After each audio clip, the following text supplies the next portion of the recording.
Hey there, you're watching DeProgram with Ted Rall and John Kiriakou. It's Tuesday, February 3rd. Thanks for joining us. Good morning, John. Good morning. How are you? I'm okay, a little warmer, or I should say just a little bit less cold. Yeah, same here. More accurate. Yeah, thank goodness. It's a good feeling. I frostbit my toes many, many years ago as a kid, delivering newspapers in Dayton during the blizzard of 1978. And I remember it well. Whenever I get a little bit cold, my toes hurt for like weeks afterwards. And they're just starting like after 2 weeks to feel normal, which is great. So anyway, that's good. Let's talk about, we got a lot, what we have to talk about today. And as usual, please like, follow, and share the show.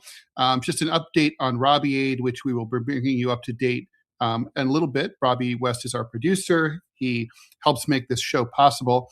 And we are currently at $596 out of $1,000 needed for this month. That's just after 1 day.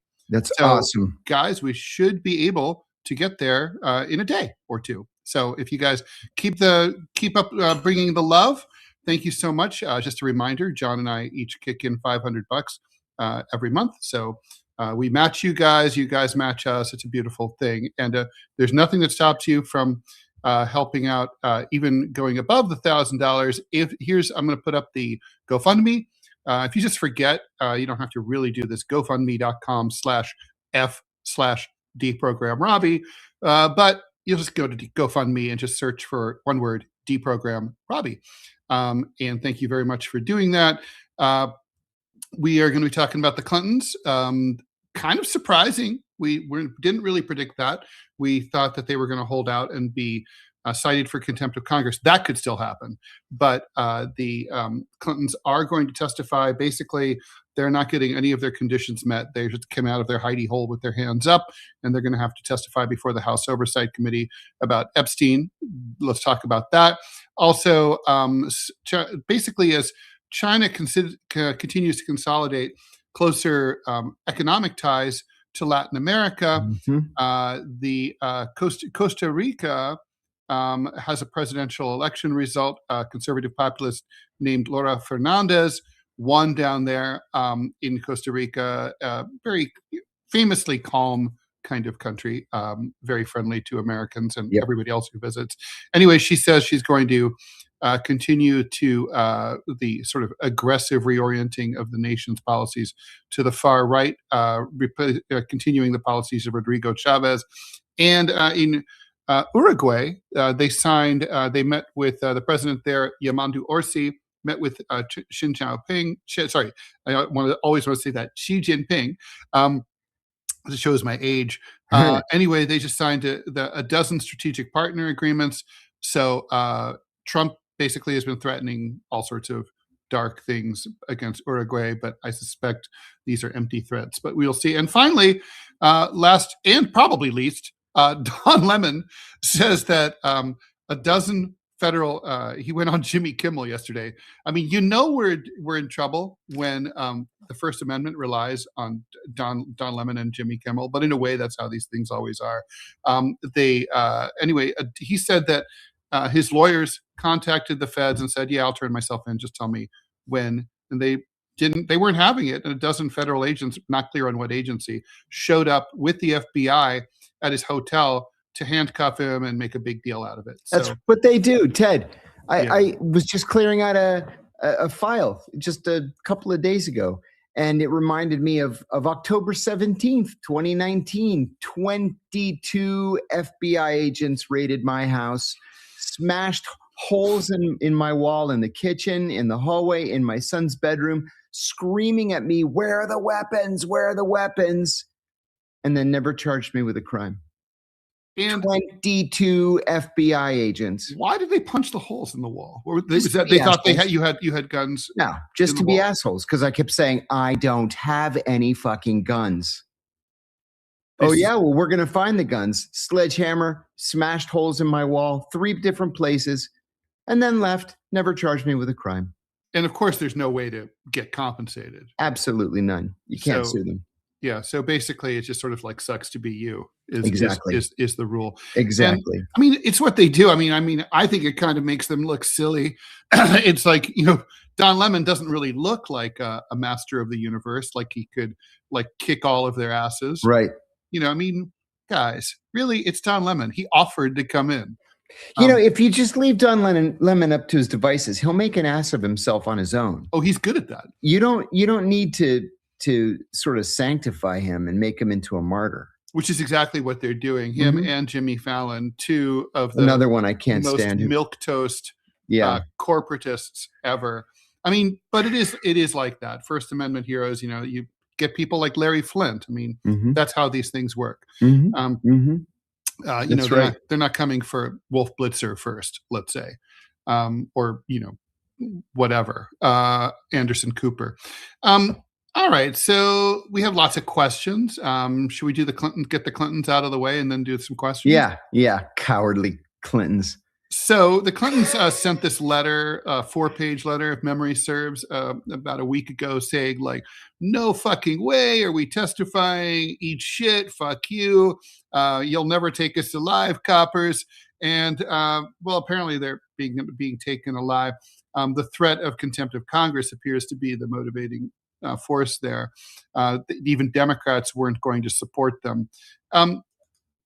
That's basically why, right? They were just scared of contempt of Congress and going to jail. Yeah, that was it.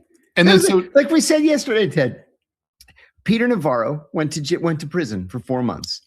Steve Bannon went to prison for 4 months. Just because your name is Clinton doesn't mean you're getting some kind of special dispensation. The truth is, had they not gone up there, they were going to prison probably for 4 months.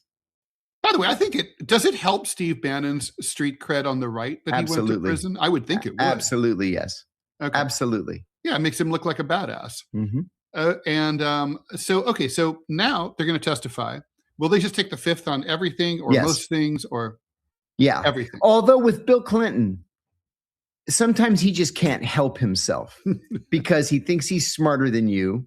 He gets angry very easily. Yeah, he has a big temper. And he might lash out. But otherwise, I think they're just going to take the fifth. Yeah, my friend Jeff Schiesel was a speechwriter at the White House under Bill Clinton. And one morning, the president came into his office and threw the Washington Post on his desk and said, and it was one of my cartoons. And he was like, "You tell your fucking friend to go fuck himself." That's Bill Clinton. And Jeff Schiesel calls me up and goes, "The president of the United States is pissed at you." And I'm like, what? Doesn't he have anything better to do? But anyway, wow. Yeah, no. Wow, very, very that's strange. Awesome. Yeah, it's. I was kind of like, those are the moments where you're terrified and honored at the same time. Yes. All right. I mean, is there anything else to add about this Clinton thing? I mean, it's like, I guess we'll just. It's kind of like less than meets the eye. Weak. Right? Yeah, it's less than meets the eye. They caved. They're weak. Nothing's going to be revealed. It's not going to be any big story that he's going to admit, "Oh, yes, I had sex with children." No. No, it's just not going to happen. I guess, I mean, what if the committee has information to the effect that he did have sex with a child? How would that, I mean, I guess then all the more reason to take the fifth. Yeah. But I mean, could this be like could Comer have like something up his sleeve to, that he's ready to ambush the Clintons on? I don't think so, because it would have been out there in the tranche. And there have been so many reporters going through these 3 million new documents that it would have come out. Does the committee have anything that hasn't been released? No. Okay. So, or could it be in those redactions? That's possible. Because there's been tons of redactions. Sure. Okay, so let's do some questions, John. You get the first one from Frasmataz. Can you okay. Well, okay. And thank you, Fraz. Thank you for pointing that out. I have no idea how in the world that happened, but I will have them address it. Tech-glitch thing to talk about. Okay. Good morning, Epstein and Richard Holbrooke. What do you think their connection? This is from Mustang Renegades. Their connection relationship amounted to? Say that again. Was there any connection between Richard Holbrooke and Epstein? I don't know. I have not seen anything, but it would not surprise me one iota. Champion Sever 9797. Thanks for the 20 and I do not know what that symbol is for the currency, but John, maybe you do. I don't. But whatever. But thank you for the 20 things. We Thank you. appreciate it. Yes, thank you very much for that comment, Mr. Tommy. John and Ted are my new morning buddies, and it is our honor and privilege to do that. Manya the cat, John, did other powers in Lebanon gain influence after Hezbollah got decapitated by Israel, or perhaps have they? No, because Lebanon is so weak to the point of being a failed state that even, it's going to sound nuts, even its quote unquote terrorist groups or freedom fighter groups or however you want to label them, resistance groups, yeah, are non-entities. Hezbollah is the only one that matters. And at least for the time being, it's been decapitated. Yeah, they were de facto kind of like half the government of Lebanon. Yes, very much so. Waterways, thanks for the $10. Any thoughts about, John, you have my total papal dispensation not to answer this question. Any thoughts about Ed Martin being demoted? I am planning to send another letter for John's pardon after the new attorney is announced. No, he's going to remain as the pardon attorney, thank God. He mentioned a couple of months ago that he had enemies at the White House and that the knives were out. Those were his words. The knives are out. And it looks like they finally got him. So he's no longer the Deputy Attorney General for weaponization. There was some other position that he had that was internal. They've demoted him. So now he's just the U.S. pardon attorney. And even more insulting, they took his office away from him. And they moved him into the pardon attorney's office. They moved him out of DOJ into the pardon attorney's office in Northeast Washington, which is kind of exile. Almost nothing is in Northeast Washington. Oh, that's true. Well, at least it's not Southeast Washington. He'd be having to duck bullets. Seriously. Askanoid, what do we think about the sellout of the Kurds in Rojava by the American state, and especially Tom Barrack, who's in the Epstein files and is paid by Turkey? No one will ever trust the U.S. again. I don't know anything about this story. So Tom Barrack is Donald Trump's best friend, period. His best friend. He said it himself. I mean, Trump has said it himself. Tom Barrack is now the U.S. ambassador to Turkey, but he has a broader role where, like Steve Wyckoff, he's sort of jetting around the world trying to, I don't know what he's trying to do. But anyway, Tom Barrack is known as being not pro-Kurd. And he's selling out the Kurds. Look at it this way. The Kurds are incredible survivors. They really are. I mean, the United States has been so incredibly disloyal to the Kurds starting in 1946. They'll end up being okay. Part of the problem I'd go back to 1919. Well, 1919, that's a good, yes, you're right. Yes. Not to the extent, that the Armenians, the Greeks, the Assyrians took it on the chin. But yeah, you're right. 1919. They'll come through this. Oh, this is a great question for you, John. Benjamin Truder. Good morning, guys. Question for you, John. How does the CIA name their operations? Is there a committee? Is it up to whoever's in charge? It is a randomly computer-generated code name. Really? Yes. So it could literally be like Operation Banana Pudding or whatever. Well, I'll tell you the only time in all the years that I was there, the only time that it was a problem, I was working with a guy, I'm going to call him, John Smith. So we were doing an operation together, and I went to there's just a little window at this office in the basement. You go and you say, I need a code name for an operation. And they give you a code name and they give you a serial number. So I went down and they generate, and it's, A.B. Smith. And I said, well, it can't be A.B. Smith. It's the guy's name that I'm working with. That's so retarded. And they were like, oh my God. The guy's like, I've been doing this for 20 years. That's never happened before. That's hilarious. That's amazing. That sounds like a great job. I would want that job, but I'd want to not have it just be hit the computer button. generated. Yeah, I'd want to just hit the button. That's like being headline writer for the New York Post, potentially. Yeah, I know with the military they try to make it like, see, there are freedom or whatever. every code name starts with what's called a digraph.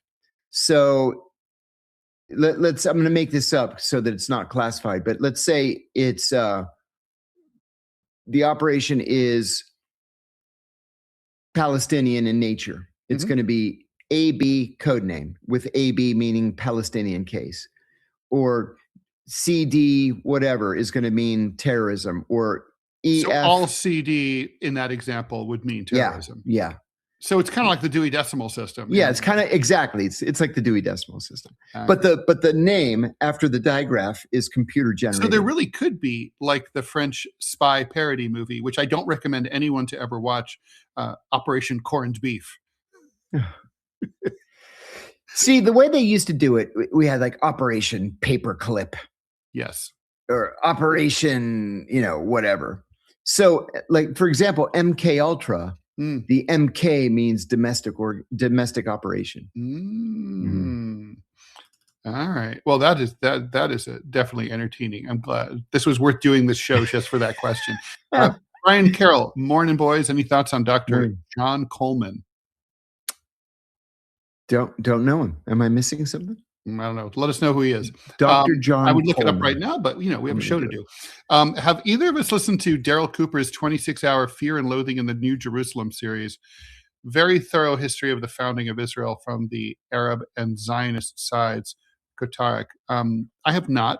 I have read quite a few books about the founding of Israel, but no. No, and I just looked up John Coleman. So there are 3 prominent ones. I'm assuming that it's Dr. John Coleman, who died in 2015, a British intelligence officer known for his conspiracy theories about secret societies. That's got to be. That's got to be it. That's got to be it for sure. Sorry, I've never heard of him before. Sorry. Okay. Thanks for the $5 from Angela Falalala. Thank you. Polar Plunger, glad for this question. Have you followed up on the Greenland question? Apparently the negotiations have stalled. Yeah, I'm glad you brought this up. So President Trump basically downgraded his demand from the entire territory to the immediate area surrounding the current U.S. facility there.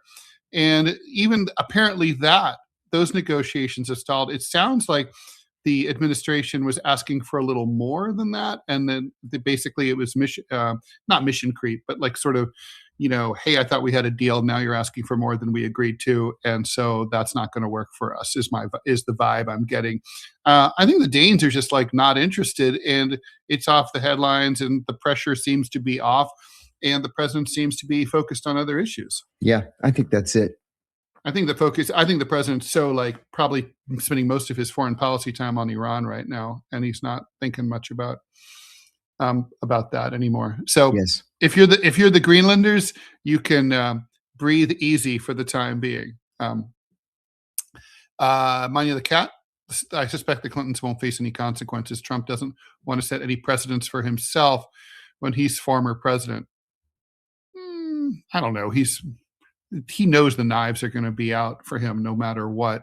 I mean, they were before. Hey, Ted, do you also live in Quebec City? No, I do not. I was visiting Quebec City. Love Quebec City. Would love to live in Quebec City, but I was just visiting.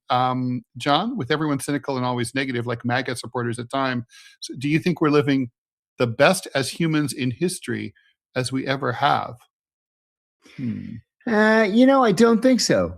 I don't think so, at least as Americans, because we've made ourselves morbidly obese, and we're all diabetic, and we have heart disease and cancer because we eat only processed foods, and we disrespect the environment. And now we're also, if you're just talking about economically, it must have been a magical time for our parents who got to live in the post-war economic boom when everything that we were building new things, we were expanding, Yep. salaries were going up. You could work at one company your entire life and then retire on a full pension and send your kids to a nice college. I mean, obviously there was, Jim Crow and all that crap, but still, I think not necessarily, right? I mean, there is that argument, right? The better angels argument, which is basically that with the monopoly of violence now being, pretty much limited to the state, fewer people are being killed in random violence than ever have been before. But I'm not sure I buy that argument. I'm not a big nostalgia person, but this reminds me of my old agent, Tony Mendez, God bless her soul, died at 96 years old. Wow. Like while working, went to get a phone call, dropped dead just the way she liked. And we used to hang out a lot. We used to have lunch every month at the same hotel in Midtown Manhattan. Anyway, one time we were talking about cartoonists, and she said, the problem with you cartoonists are you don't drink. And I said, what do you mean, Tony? Like, we drink? She goes, you drink beer. And she goes, back in my day, we were lit up by 4:00 in the afternoon and we ruled the world. Now we drink fizzy water and look at us. Never forget that. $5 from Tutotoa. Thank you so much. Did John advise on the Report movie? Just saw it over the weekend and thought it was great. Curious of your thoughts and if you knew Daniel Jones. I was the script advisor on the Report. And I know Danny Jones, good guy, very good guy. It's funny. He didn't even want the movie to be made. He cooperated with it, of course, but he just he's a very patriotic guy. He just wanted to do his job and be left alone. Yeah. Sneaker Dad, Ted, you mentioned coin collecting yesterday. Did you know leper colonies had their own coins? No. What? That's cool. Okay, I mean, I imagine we're talking about that. like the Hawaiian one, maybe, or are we talking about another one? I love exonomia, which is a word which is what coins that are not currency. I mean, are like tokens and stuff. And I do love exonomia. So that's I have to check that out. I love hard times tokens. Do you know about those, John? Yes, they're cool. They're from so Andrew Jackson tanked the economy in 1837, and the economy got so bad that that basically money stopped circulating, and there wasn't even enough money for the mint to make pennies. So private companies and individuals started minting their own pennies, and they became like political cartoons in many cases, making fun of Andrew Jackson and his policies. And they're called hard times tokens. Ted, just a very quick search on eBay. There are all kinds of leper colony are they coins. Cool? They're cool and they're cheap. Really? From $20 up to the most expensive one I see here is $22.50 because it's hopefully they don't have leprosy on them. That's why they were minted, because they probably did have leprosy on them. Wow. That's so cool. They're not expensive. And funny thing, most of them look to be dated 1913. They're from the Philippines, Venezuela, Colombia, Mexico, Venezuela. Yeah, they're almost all from 1913, 1925, 1928. Okay. I'm going to check those out after the show. Thank you very much. Very for that. Cool. Thank you for that. Very, very interesting. Phrasmataz, Ted, I remember you said that political cartooning was a dying profession, but it looks like for better or for worse, AI is enabling a lot of new art. Some of it's slop, of course, for sure. Professional political cartooning is pretty much finished. Unless, that could change. All we are is one editor or one producer who's willing to run animated or static political cartoons on a news website like CNN.com, or start having interstitials like the way that The Simpsons started on the Tracy Ullman show, something like that. And everyone's going to see people love them. It's not that people don't love them. It's that, and I do think there's a difference between what a professional who lives and breathes political cartooning their entire life can come up with versus what AI can come up with. Of course, obviously. Like Seinfeld said, if it's funny, it bends. AI is not going to bend. The philosopher check. In the wake of the new Epstein files, I'm noticing that some outlets are starting to plant seeds about Epstein being a Russian run asset. Is this valid, or is this more of the usual media deflection? I don't know. What do you think? I don't think, I think it's more like clickbait, to be honest, more than deflection. Yeah, I would agree with that. Robbie, do we have I'll just put Robbie in here. Robbie, do we have an ad? We do. 1 second. I will throw it up for you, gentlemen. All right. While you're doing that, maybe we'll remind everybody to please contribute to Robbie Aid for people who are just joining us and people who haven't heard this before. At the beginning of every month, which that is today and started yesterday, we ask the viewers to please fund our ability to keep Robbie on staff. We ask for a minimum of $1,000 a month. We have just shy of $600 from yesterday. So it'd be great to be able to close that out today, if at all possible. I know I sound like a PBS fundraiser here, but it would be awesome to not have to talk about this again until March. Anyway, I'm putting the URL up there. Robbie, let me know when the ad is up. And maybe you can sort of explain again the usual about why people should consider moving over to Rumble. Well, with Rumble, it's going to be a twofer with this particular pitch. We are currently number 12 on Rumble. And as of right now, while I'm talking, we have 631 people watching over on YouTube. Great. Now, those of you who are lefties, y'all are going to love this. We are only 200 people away from one of the biggest pro-Trump channels on Rumble. And even though I'm a right-winger, I despise Trump. I want to take this bastard down. Oh. So if I can get like 200 or 300 of y'all to come on over here to Rumble, for one thing, we can bury this bastard, which should be awesome. Number two, though, from a monetary standpoint, Rumble just simply pays a lot better. YouTube pays based off of ads. Rumble pays based off of watch time. So the more people that are here watching, the more John and Ted get paid. And that's huge. And kind of make it kind of a little bit of a qualitative kind of thing. For every nickel that YouTube pays, Rumble pays about 94 cents. So it's a substantial difference. So you're kind of killing two birds with one stone. You're helping pay your two favorite breakfast buddies, and you're helping me take down this pro-Trump lunatic who I absolutely hate. So, all right. Thank you very much, Robbie. I'll look for that ad. Okay, so let's see. Bill Blair, how much food and medicine are getting into Gaza, Palestine through the Rafah crossing now? Very little, is my understanding. Basically, the crossing opened yesterday to a handful of people who were trying to escape in order to get medical treatment yesterday. I guess it's going to be a trickle. The trickle is going to increase a little more today, but this is not a full-fledged border opening. No, it's not. It's just a small way of trying to implement the overall Netanyahu policy of expelling every Palestinian. Yeah, that's definitely the plan. And yeah, let's talk a little bit after I read the ad, John, about the details of the Gaza plan that Jared Kushner has veiled out. It's been analyzed, and there's some stuff about it in the papers this morning. But anyway, here we go. They can freeze your accounts, shut off your cards, lock you out of your own money overnight. Banks don't protect you, they control you. That's why real financial freedom starts with ownership. Introducing Rumble Wallet, a non-custodial wallet built for people who refuse to give up control. With Rumble Wallet, you don't just buy digital currency like Bitcoin and Tether. You can own Tether Gold, real gold, on the blockchain.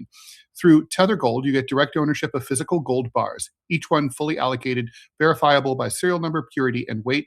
This isn't paper gold. This isn't an IOU. This is real gold without bank vaults, storage fees, or gatekeepers. You can buy, sell, or move it 24 hours a day, 7 days a week, even when traditional gold markets are closed. And if you want, Tether Gold can be redeemed for physical gold. That's power. And when you support creators on Rumble, you can tip them directly using Rumble Wallet, peer-to-peer and outside the banking system. No permissions, no middleman, no cancel button. The wallet is yours forever. John, the other day I was reading about gold certificates, the old, the bills.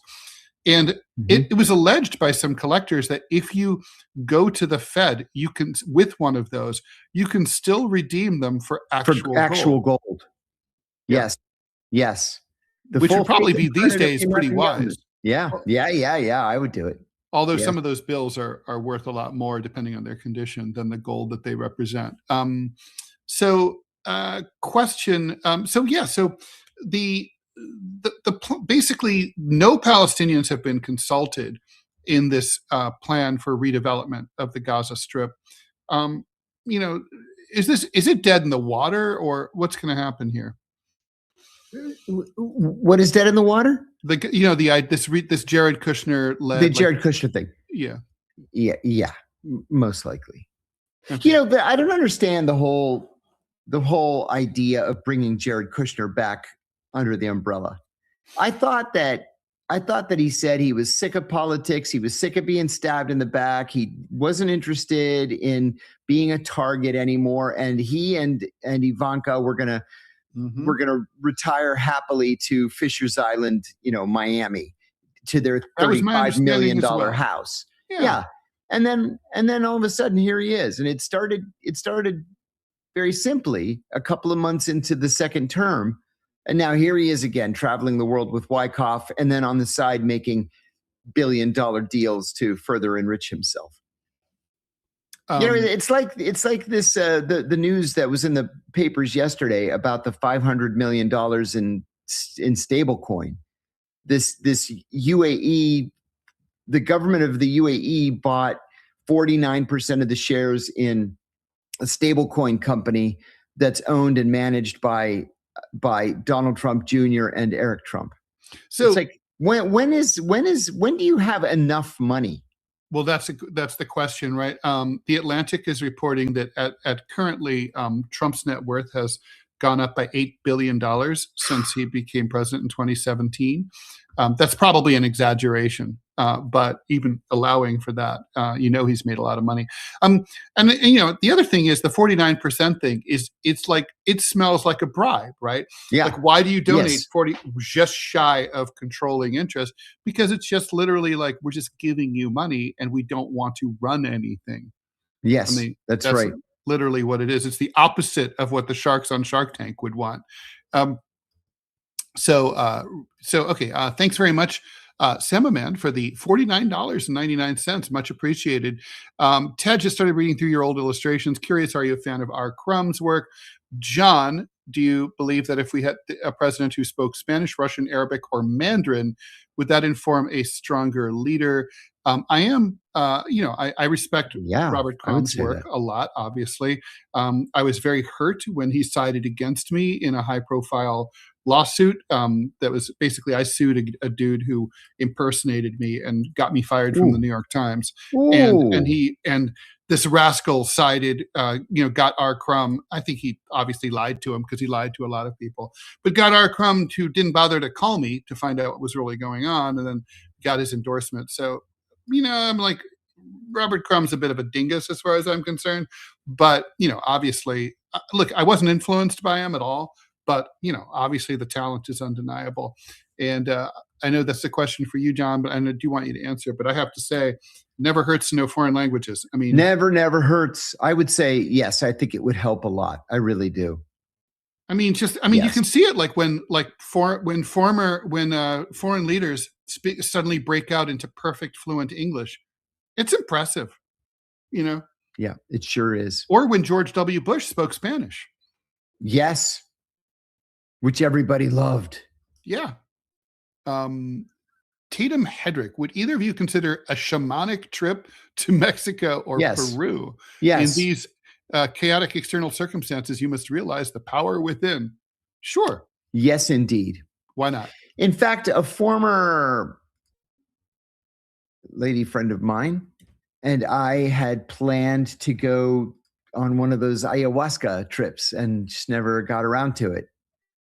But yeah, I would do that. Sure. Life is short. Do interesting things. Handsome Libertarian, John or Ted, do you have any recommendations on unbiased books on the history of Israel and Palestine? Not unbiased. I have not found one. When the Gaza war started, I went on a deep dive, John. I don't know if you did the same thing, trying to look for, a book that was considered sort of neutral. I don't think those exist. I think you can find, people on both sides of this issue, and you should read them both, I think. But I read this book, Israel: A History. I forget. I'm going to look up the guy's name who wrote it, and he's a Zionist, like crazy. But the book's great, even though it it delves well into way too much detail about every little battle about the founding of Israel and everything. But I mean, there's no. I think you got to read them from both sides, otherwise, and try to draw your own conclusions. What do you think, John? Yeah, I would agree. I read a book once. Somebody sent it to me when I was in prison, and it was about the history of Zionism. And I was so taken by its balanced approach that it stuck in my mind, but I've searched for it a number of times, and I just can't find it, and I can't remember the title of it. Are you thinking of Aaron Bregman? I'll recognize the... It's got like a brown cover. It was a white cover. Oh, okay. So Israel: A History is the Zionist book by Martin Gilbert that I mentioned. And by the way, what's so funny is that even though he's such a Zionist, you can't help but basically you come away thinking that there's no justification whatsoever for Israel or its behavior. And Zionism doesn't really have much historical anything to support it. But that would be my answer to that question. Yeah. Let's see. By the way, Trent says that the Pardon John shirt has been figured out, so it can now be purchased. So we will. Let me see. I'm going to put up the. I'll put up this URL and I'll figure it out next time you're answering a question, John. But that's it. The shirt looks good. Highly recommended. So hey, thank you. Let's see here. God, there's so much stuff I have to sort through here. Okay. John, were you aware of Epstein or any sort of international quote unquote higher power during your time at the CIA? Maybe when you were in that invasion planning meeting, for example. Oh, that's a good angle. No, I wasn't. I had never heard of anything like that. I did know that the director, for example, of the CIA would go to things like the Shangri-La conference or to Davos or to Bilderberg or whatever.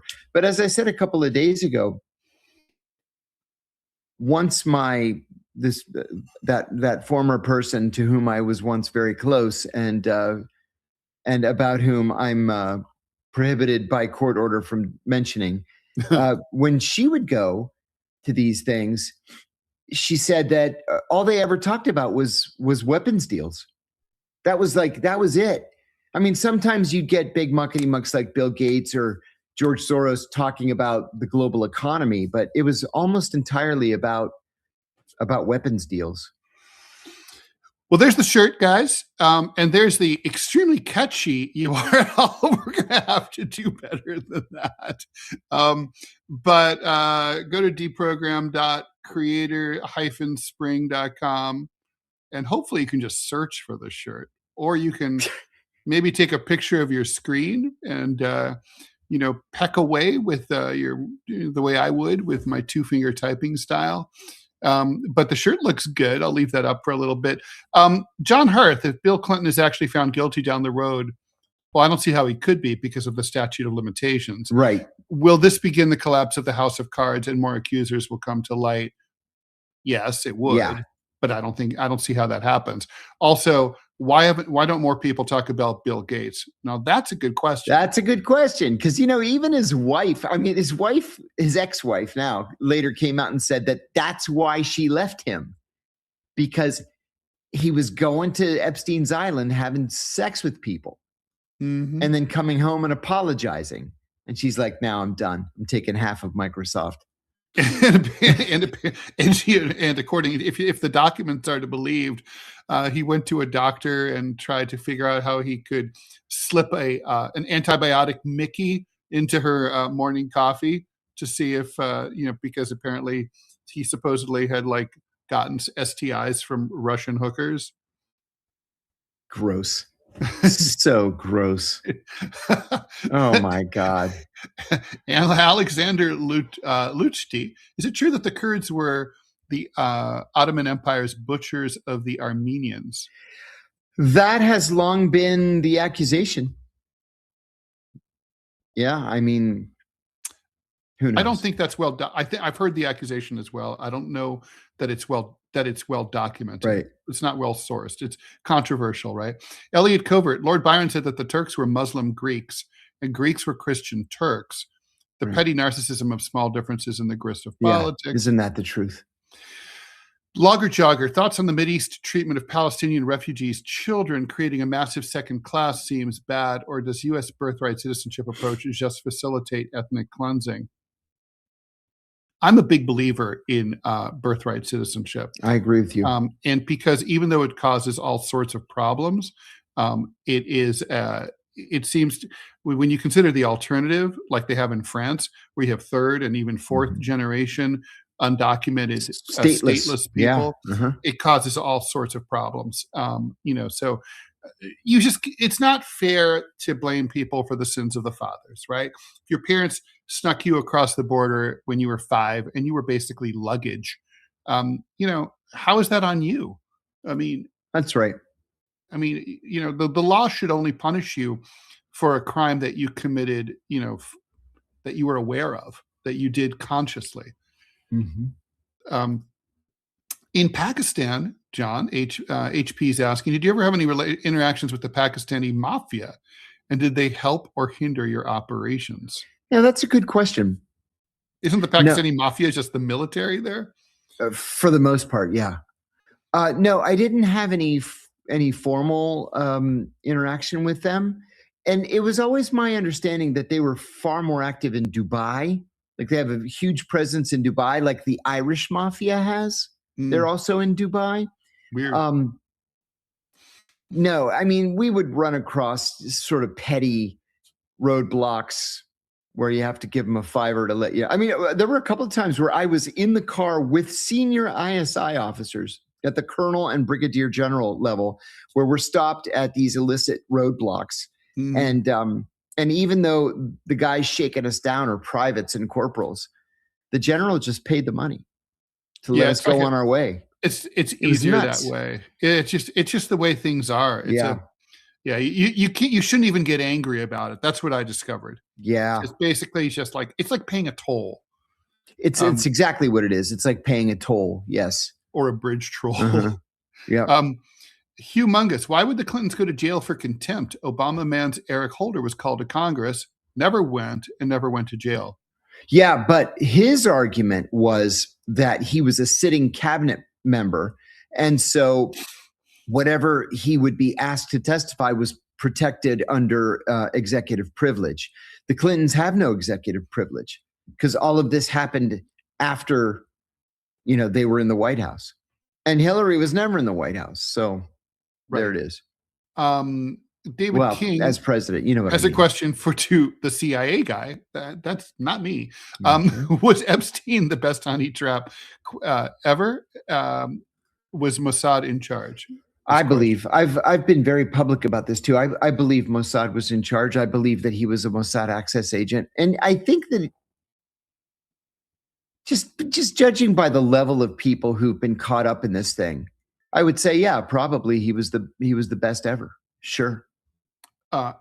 Adnan, John, which world leader did you really admire during your time at the CIA? This is in regards to their foreign and domestic relations. Someone who was underrated. It's a good question. I think King Abdullah of Jordan is absolutely brilliant. I really do. I have great admiration for him. I also have had great admiration for Emir Isa bin Salman al Khalifa, the Emir of Bahrain. What a kind and gentle man he was. He was not willing to put up with riots in the streets. I mean, he was for the most part until people started getting hurt and killed, and then he came down with an iron fist.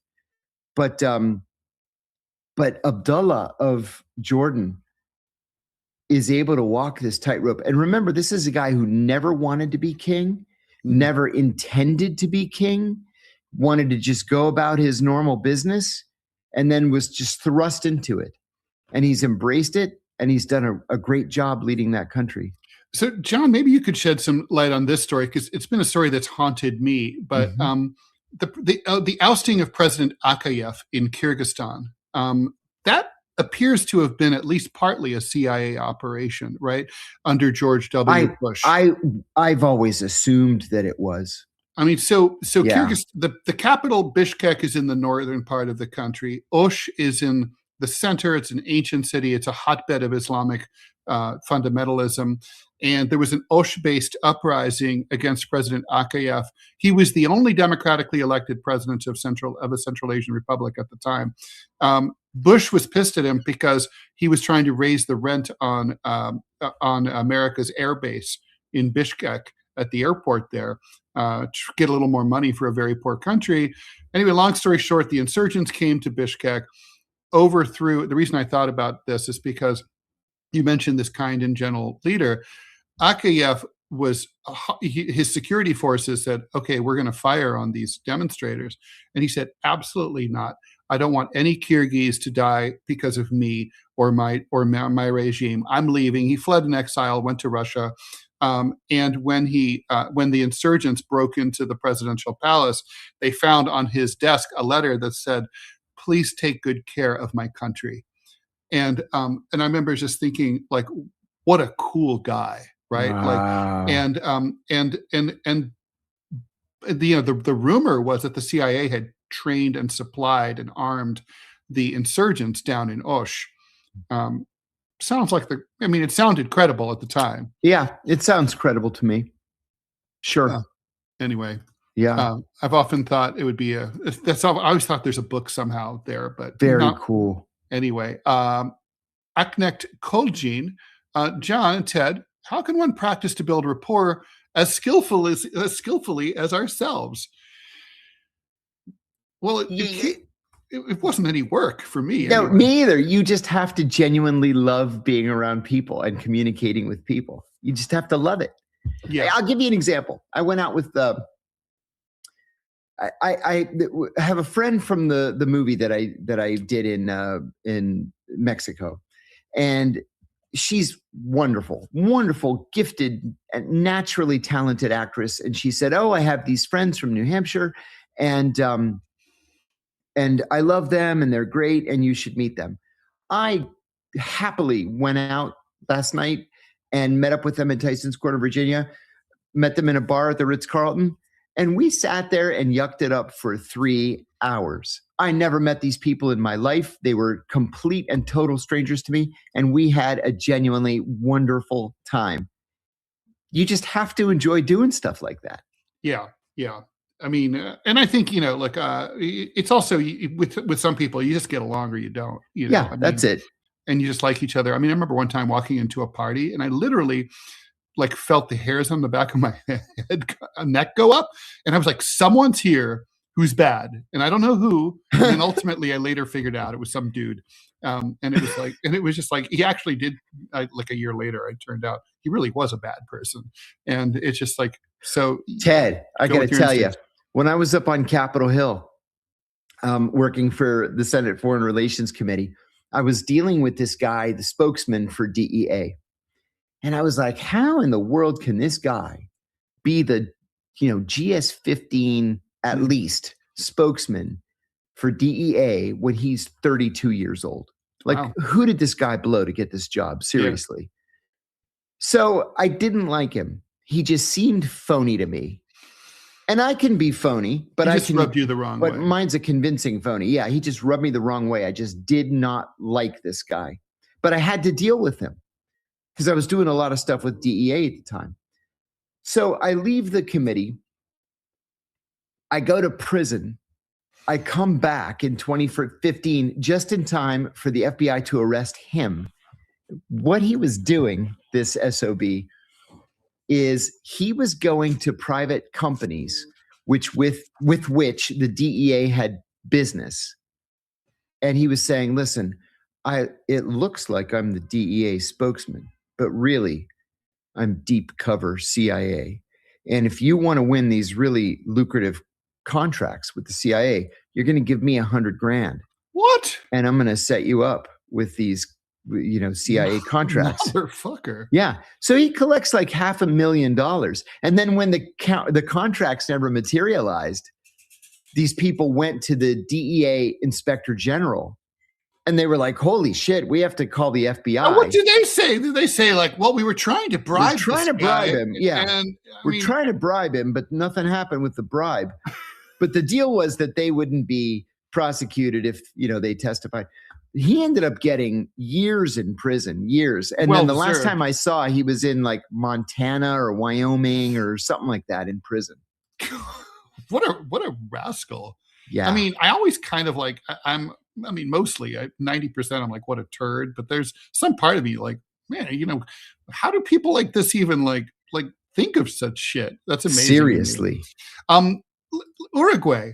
It seems symbolic. It looks like, China's making a lot of inroads there, in Costa Rica as well.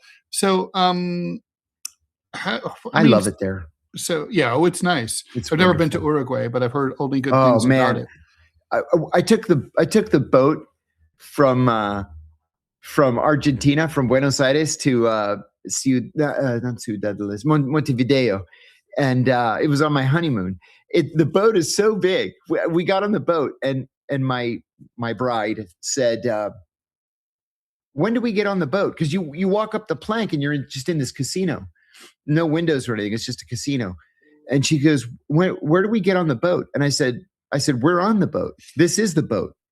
And the trip is only like an hour, but you're supposed to gamble and play slot machines, everything. We got off in Montevideo, and oh my God, had the most wonderful time. They make the most wonderful white wines down there, but using French grapes that they imported more than a century ago. And the food is fantastic. The people are lovely. It's just a gorgeous country. Like I could live there. So in Uruguay. So does the President Orsi have cause to be afraid of Donald Trump? No. So, no. And is there anything the United States can or should do to improve our trading relations with Latin America? I think we should be doing everything we possibly can to improve our trade relations with Latin America, because the Chinese are going to put us out of business. Yeah, it's already started. Yeah. Okay, life hack from P. Vecchio, and thanks for the buck. Rumble Rants gives you 200 characters for $1 versus $2 for 50 characters on Super Chats. And more money goes to the creators. Give more money to Ted and John and less to the deep state YouTube. Okay, all right, cool. Thank you. Martin Mortensen, I expected the juicy blackmail stuff in the Epstein files would be released, something that John could get some insights on. But honestly, it seems like you're avoiding the topic except for bashing the Clinton, says Martin Mortensen. And let's see, there's criticism. Someone else said that they're disappointed with our takes on the Epstein files. So I don't know what that means, but I don't know. No, honestly, go ahead. I'd be interested. I'd be interested to know what that means, because I'm happy to have that conversation. For sure. We'll talk about anything. Well, pretty much. Okay. Do we have any thoughts, insights about, thanks for the fiver. Any insights on the rift between Gaddafi and Arafat, how it affects the Palestinians today? What was Israel's role in creating that rift? Oh, that's a great Arafat? Oh man, we can go for half an hour on that. That's a great question and an important one. Gaddafi never really connected with the Palestinians. Gaddafi didn't like Arafat because Gaddafi saw Arafat as just corrupt. Mm-hmm. That he wasn't wrong. No, he wasn't wrong. Arafat was notoriously corrupt and had billions of dollars in Swiss banks. And Gaddafi genuinely wanted to spread the wealth. But when the Arabs wouldn't let him into the club, he began focusing on Africa, right? Yeah, and the Organization of African, what was called Organization of African Unity or something like that at the time. So when it came time in 1982, where the Israelis so beat up the Palestinians that they pushed the PLO out of Lebanon, they got onto these ferries just to flee. And Philip Habib, who was Ronald Reagan's special envoy, negotiated a settlement for them, not in Libya, but in Tunisia, because Gaddafi wanted nothing to do with them. Nothing. And so that's why they ended up in Tunisia for a decade until Oslo.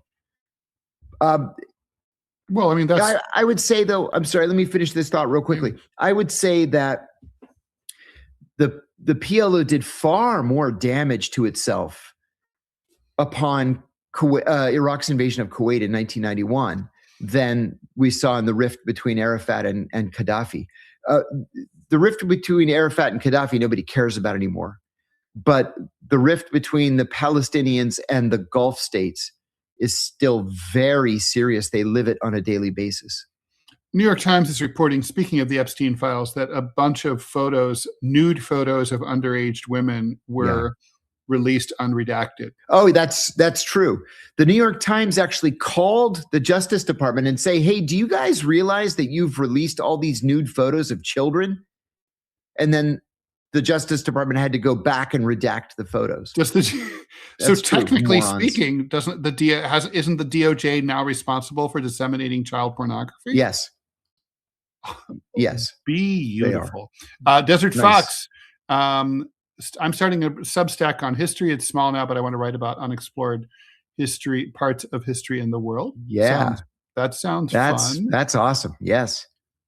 Are you familiar? Thanks, P. Vecchio. Thanks for the $2. Are you familiar with the allegations about Epstein money laundering during Iran-Contra and beyond?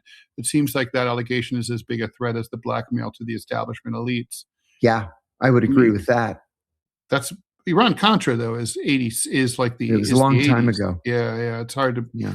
I'm not sure that timeline works. Let's see. Hey, real quickly, we have like a minute and a half. Yeah. What the heck is up with Savannah Guthrie's mother? Right. Nancy Guthrie, I believe is her name. What in the world? It looks like she was kidnapped. Looks like she was kidnapped in an old-fashioned Lindbergh type kidnapping, where basically the sheriff is saying the house was trashed, someone went in, she's gone. She's 86 years old and she can't walk 50 feet. 84, and she can't walk 50 feet. Right. So she's just gone. And Samantha Guthrie from the Today Show was supposed to today or tomorrow be on a plane. I guess today to be on a plane Olympics. To go to Italy, right? For the Olympics. That's right. So so she's not going to be doing that. Obviously, This is weird. You know, John, I was thinking when I read this story, and we only have a minute to go. Doesn't it feel like the 1970s all over again? Like the street violence, the tear gas in Minneapolis.